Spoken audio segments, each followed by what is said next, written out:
Hindavi Swarajya news, जनतेसाठी एक पाऊल पुढे। नाशिकचे प्रसिद्ध वसाहत असलेले अशोका मार्ग खोडेनगर या परिसरातील मागील काही दिवसांपासून गॅस पाईपलाईनचे काम चालू असल्यामुळे प्रत्येक ठिकाणी खड्डे खोदून गॅस लाईन टाकण्याचे काम चालू आहे। याच परिसरातून महापालिकेचे पाणी पिण्याची पाईपलाईन गेलेली आहे। गॅस लाईन टाकण्याकरिता ज्या ठिकाणी खड्डे खोदले आहेत त्या खड्ड्यांमध्ये पाणी देखील साचत आहे।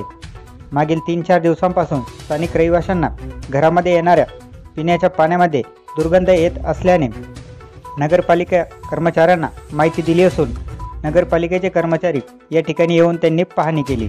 ज्या पाण्यामध्ये दुर्गंध येत आहेत या पाण्याचा नमुना चाचणीसाठी महानगरपालिकेच्या कर्मचाऱ्यांनी सोबत घेऊन गेले, मात्र अद्यापपर्यंत कोणतेही ठोस पाऊल न उचलता यावर कोणताही पर्याय काढलेला नाही।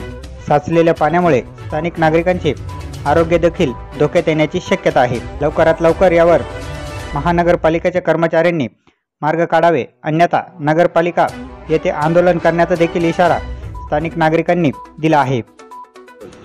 माझं नाव मतीन शेख, राहणार आम्ही खोडेनगर परिसर, मस्जिद यासनजवळ अक्सा कॉलनी। या परिसरात मागील 4-5 दिवसापासून पाण्यात अतिशय दुर्गंधी अशी येत असल्यामुळे आम्ही प्रशासनाला वारंवार याच्या बाबतीत कळवलेलं असताना त्यांचे कर्मचारी इथं आले, परंतु थातूरमातूर उत्तर देऊन ते लोक निघून गेले। त्याच्यावर अजून काही मार्ग काढलेला नाही, कुठला पर्याय काढला नाही।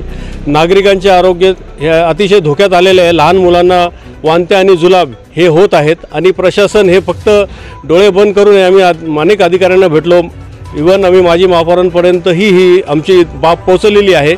आणि कित्येक वर्षापासून आम्ही या भागात राहिलेलो रहिवासी आणि या भागातील ही जी पाईपलाईन आहे अतिशय जुनी आहे, परंतु काही भागात नवीन टाकलेली आहे। परंतु जे दुर्गंधीयुक्त पाणी आहे त्याच्या बाबतीत लवकरात लवकर प्रशासनाने तोडगा काढावा आणि माननीय आरोग्यमंत्री नाशिकचे असताना आणि त्यांनी महापालिकेला आरोग्याबाबत सूचना केलेल्या असताना सुद्धा महापालिकेची हलत नाही, तरी माननीय आरोग्यमंत्र्यांचंही लोक ऐकत नाही। याचा अर्थ महापालिका आणि महाप्रशासन हे ढिम्म असल्यामुळे आमच्या या भागातील रहिवाशांचे आरोग्य धोक्यात आला असल्यामुळे तरी मेहरबानी करून प्रशासनाने यावर लवकरात लवकर तोडगा काढावा आणि ही जी पाण्याची समस्या आहे ती त्वरित मिटवावी आणि त्यासाठी जे आमचे जे चेंबर्स आहेत ते सुद्धा भरून वाहत आहेत।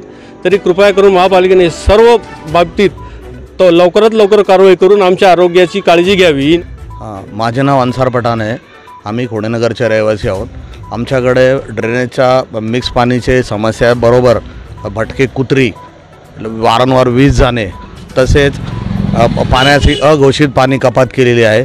संबंधित अधिकाऱ्यांशी आम्ही वारंवार संपर्क साधला आहे, तरी पण कोणी लक्ष देत नाही। तसेच आमच्याकडचे मिनी प्लेअर पण ओपन आहेत, संबंधित सर्व अधिकाऱ्यांना आम्ही बोललो, फोटो काढून पाठवलेले आहे, ते पण काही ध्यान देत नाही आहे। आणि अघोषित लोड शेडिंग, तसेच पाणी कपात आणि दुर्गंधयुक्त पाणी याच्यावर काहीतरी प्रशासनाने इलाज करावा, अन्यथा आम्ही खोडेनगरवासी एक 15 दिवसाचा अल्टिमेटम देत आहोत। नाहीतर आम्ही एक मोर्चा MSCBच्या कार्यालयावरती आणि एक मोर्चा महानगरपालिकेवरती घेऊन जाणार आहोत किंवा कलेक्टर कचेरीसमोर आम्ही उपोषण करणार आहोत। संबंधित यंत्रणेने याची त्वरित दखल घ्यावी। आचारसंहिता असल्यामुळे आम्ही काही दिवस शांत आहे, पण याचा अर्थ असा नाही का तोपर्यंत आरोग्याशी लोकांच्या जनतेच्या प्रशासनाने खेळावा। काही दुर्घटना झाल्यास या सर्वस्वी प्रशासन जबाबदारी याची त्यांनी दखल घ्यावी।